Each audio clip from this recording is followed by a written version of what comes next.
Today's question is, parents who regretted having kids, what do you wish you had known before?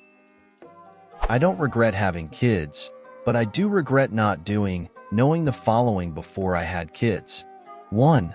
Travel a lot. Everywhere. The farther the better. Spend your money on it.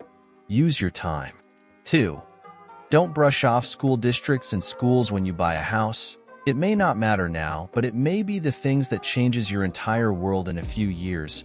Don't be selfish because it's a great price and you love the location now, but the schools are shit. Don't do that. You will be in a bad place later. 3.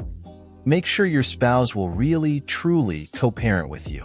My cousin's husband would change her son's diapers, but not their daughters because ew, that's weird. Figure it out before you're like 10 years into marriage and decide it's the right time.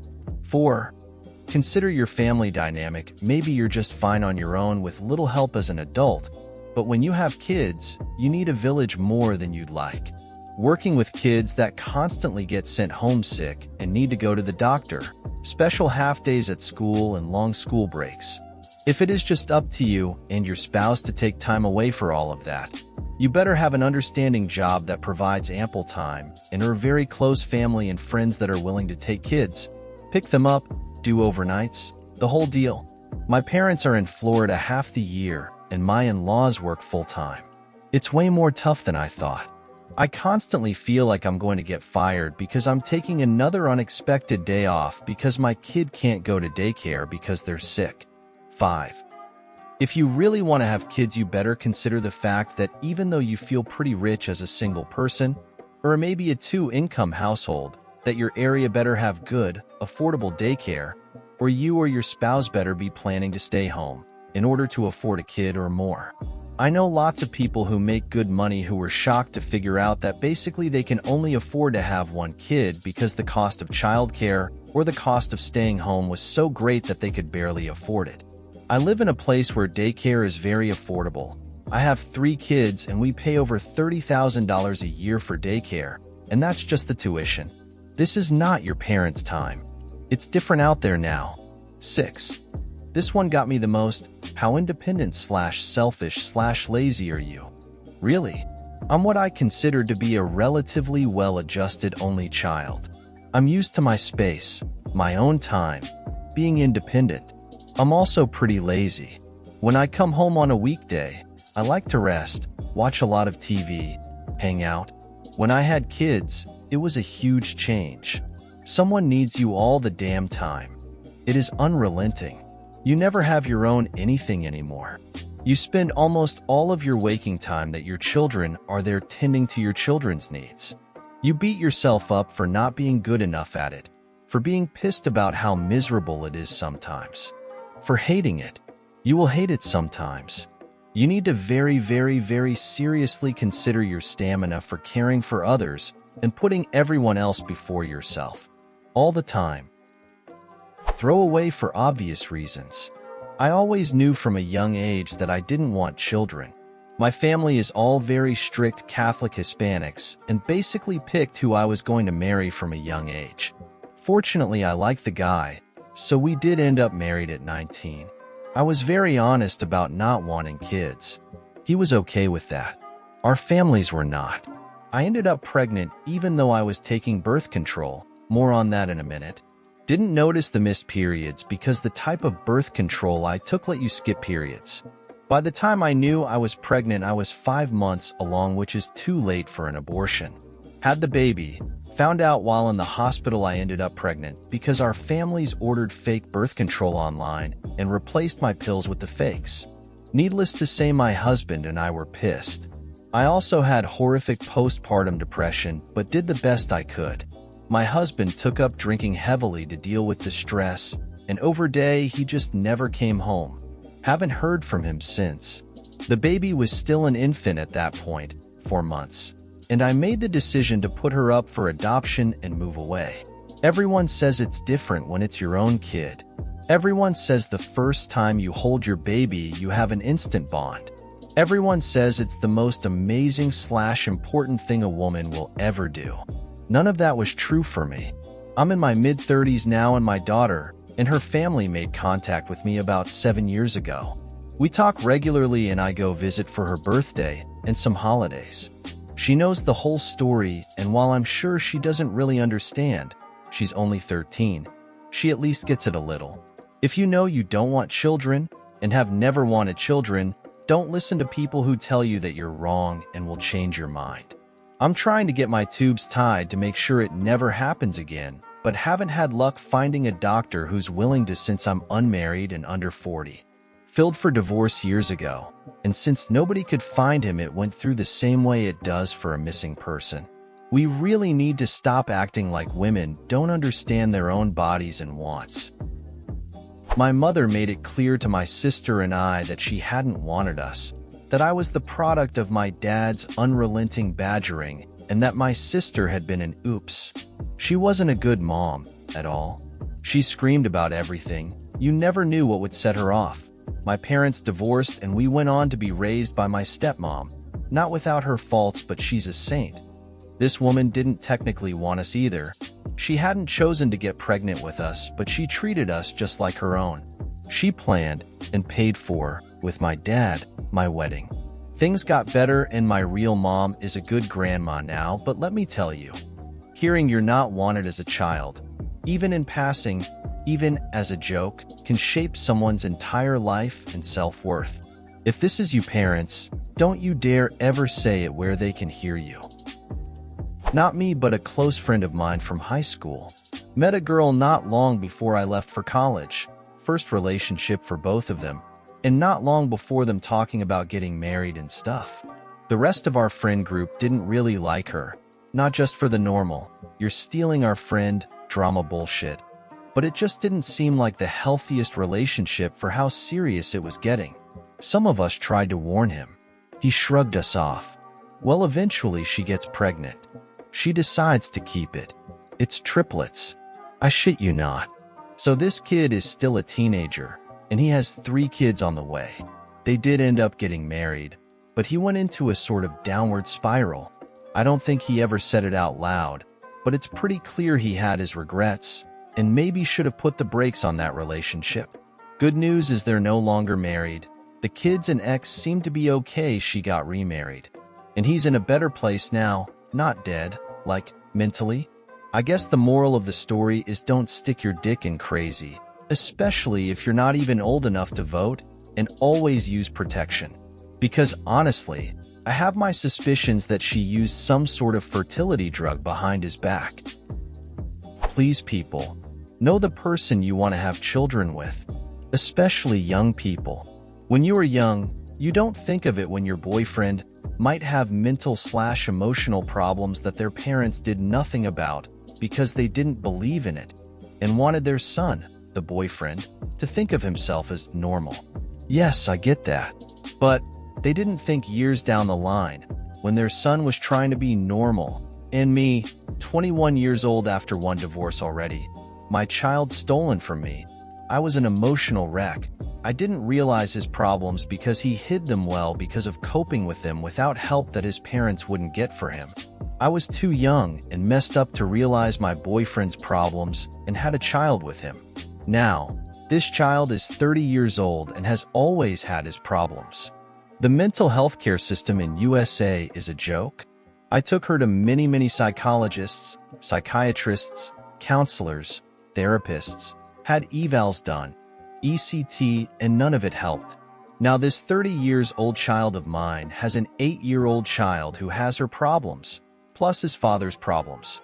My 30 years old child with mental, emotional problems wasn't intelligent enough to realize her child would be like her boyfriend. Now I am stuck with raising her child, who has double the problems.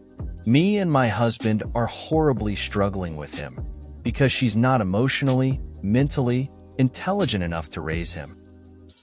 I will start this by saying I adore my daughter. She is the most amazing, wonderfully spirited, beautiful person I've ever known. I don't know if I regret having her, because she's changed me for the better and has made my heart feel love like I've never felt before. I was extremely on the fence about having children before I got pregnant. Once I found out, my husband and I decided we would keep the pregnancy. but anytime I talk to my married friends who are considering the possibility of having kids, I tell them, unless they are absolutely sure that they want to be parents, don't have kids. I had crippling PPD and PPA after she was born. So much so that someone had to be in the house with me during waking hours at all times for about the first 6 weeks. I've never loved anyone as much as I love her, but I've also never felt such gut-wrenching fear and anxiety about the future, about her safety, about anything in general. You will lose your independence, your ability to truly relax, your stability, and while parenting is something wonderful and beautiful, if you're not sure you are up for it, don't do it. Also, absolutely don't do it if you feel like maybe it's just the next step in life. That's just not the type of world we live in anymore. One of the parents needs to be able to support the whole house financially. Even if you both work, with daycare at sky-high prices and equally high mortgage prices, it's better if one parent is able to pay for everything. Secondary income is then a bonus. Do the traveling before the kids. Afterwards, it will be twice as expensive, if not more. My wife and I never got the honeymoon, as there were some health complications around the wedding date, and we never got around to it before the reproduction started. Really consider moving closer to family. Not only are they emotional support, but you're looking at a big cost savings for babysitting, daycare, emergencies, sick kids. What others have stated. How lazy are you and your partner really? If chores around the house aren't getting done pre-kids, forget about it getting done post-kids. Comes back to money. If you need to hire outside help just to vacuum, wash the floors, etc., it'll set you back. That and all free time is now gone until the kids have gone to sleep, and even after that, until they're grown up a bit, you still have to be on standby for. This is just if you've been blessed with a normal kid. God help you if you've been dealt a hand with a mental or physical disability and all the extra work that entails. Even just managing allergies is exhausting, so I have no idea how parents do it when their child has special needs. I don't really regret having my, now 6-month-old, baby anymore, but for the first probably 4 months of his life, I definitely did. I wish other parents talked about how hard that mental transition is from childless to parent. You hear about postpartum depression, or you hear about parents who are exhausted but the happiest they've ever been, but you never really hear about anything else in between. I didn't have PPD, but I was miserable every single day. All my parent friends talked about how in love they were with their kids and how rewarding it is being a parent. I still don't know if I just had a unique experience from everyone else, if they are all in denial, or if they're blinded by hindsight, but having a newborn fucking sucks. I don't understand how anyone can call that rewarding. Newborn babies demand everything from you and give you nothing in return. People talk about having a kid being hard work, but for me the hardest part was just keeping my sanity through it all. I had zero time for myself. My whole life suddenly revolved around this baby, and everyone expected me to be bursting with love and joy. Mentally, I had a really rough time, and still struggle sometimes, though it's getting easier every day. I also wish I knew that even in a modern and feminist partnership, the large majority of the psychical burden and mental load still falls on the mother. Breastfeeding happens every 2 hours, oftentimes more. It's painful and messy and extremely inconvenient for a modern woman who, wants to be able to leave the house every now and then without engorged leaking breasts, or God forbid go to work without having to find the time and place to pump multiple times a day. My husband would take the baby as much as he could to give me a break during those early days, but it was only ever a few hours at a time before I heard the dreaded words, "I think he wants to eat," as he handed the baby over to me. Even aside from breastfeeding, after having a kid, I've seen that women are much more natural nurturers than men, which tends to make those responsibilities fall more heavily on me than my husband. As others have said, my advice would be if you are on the fence about having kids, don't do it. I got married super young, 17, got pregnant a year later, had him at 19. I immediately regretted it.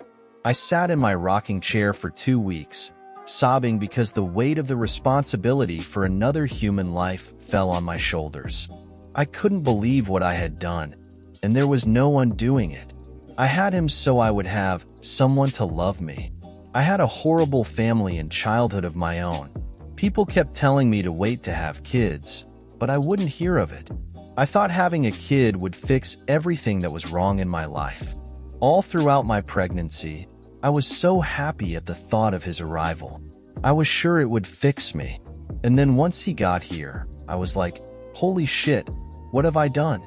It is sometimes impossible to know what things are really like beforehand, even when experienced others share their experiences with us. Sometimes we just have to go through it ourselves and figure it out on our own. I never had more kids after that. It took me a long time to heal from my crappy childhood and become a healthy human being, capable of being a good parent, and by then, my son was raised and grown. Now I wish I'd had more kids, but for the sake of those non-existent kids, it was a good thing I didn't. I was not in a good headspace for most of my adult life and would not have been a very good mother. I did my best with my son, but I have lots of regrets.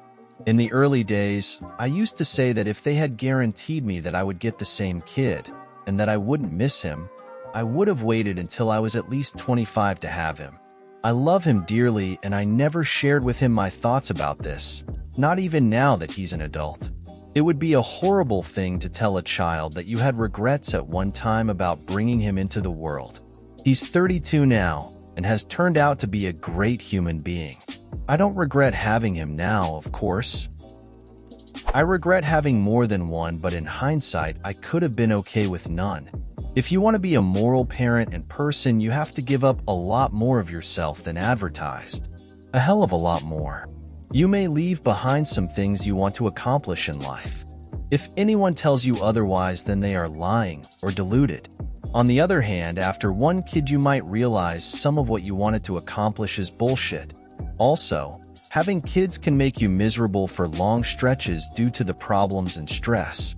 This is probably true for most parents, and again, if someone says otherwise, they are lying. Most parents have periods of significant struggle. Yeah. I know you are reading this and you say, I don't, or my parents didn't. If so, then you are not in the most section of our program, or you haven't gotten yours yet. P.S. If you didn't regret having kids, why are you answering some question not asked in the OP? I mean, I don't for 1 second regret having kids. I'm also a big kid myself. Spent half the Super Bowl wrestling my puppy and my friend's dog. The best explanation for having kids I've found is this. In your current kidless life, your happiness generally stays at an even level. Bad days, good days, but overall fairly flat depending on who you are. When you have kids, it basically causes large spikes in this happiness. The day they're born, their first words/steps, first soccer goal/achievement, or just the goofy shit they do that reminds you of yourself/partner. These are all spikes where you're more happy than you ever could have been without kids. On the flip side, there are also spikes of pure absolute misery, embarrassment and frustration, stress, sleepless nights, repeating the same ear-screaming sounds, the constant near-death/kamikazes they try to pull, or the remarkably frustrating talkback/not listening. If you're bad at or can't handle the added stress to your life, you shouldn't have kids.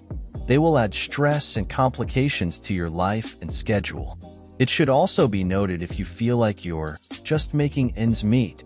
It's another red flag to not have kids. You will have to prioritize them over yourself. And if there's not a little extra change in the budget, that means all your pastimes likely get cut first. And this is the end of today's video.